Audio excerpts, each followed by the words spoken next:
Ce lundi 17 avril, Jacques Séguéla était l'invité de Pascal Praud dans son émission L'heure des pros.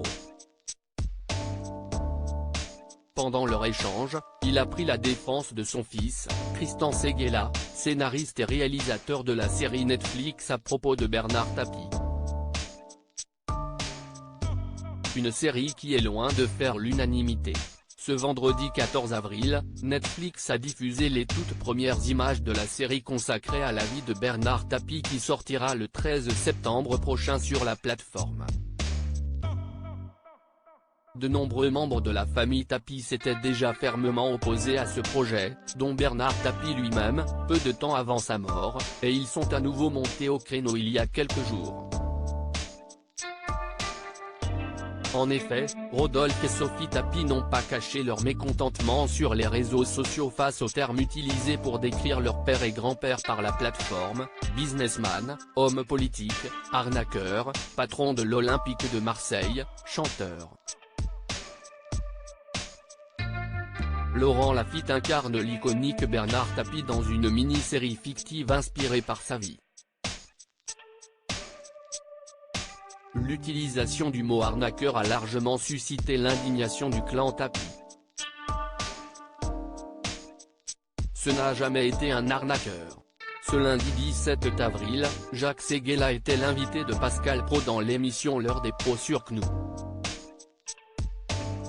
Proche ami de Bernard Tapie, il est également le père de Tristan Séguéla, scénariste et réalisateur de la série pour Netflix.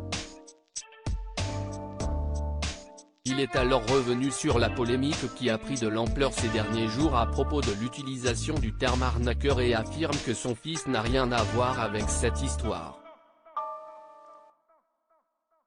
Bernard Tapie, c'est mon ami de 45 ans. Vous pensez que j'ai envie que mon fils le détruise?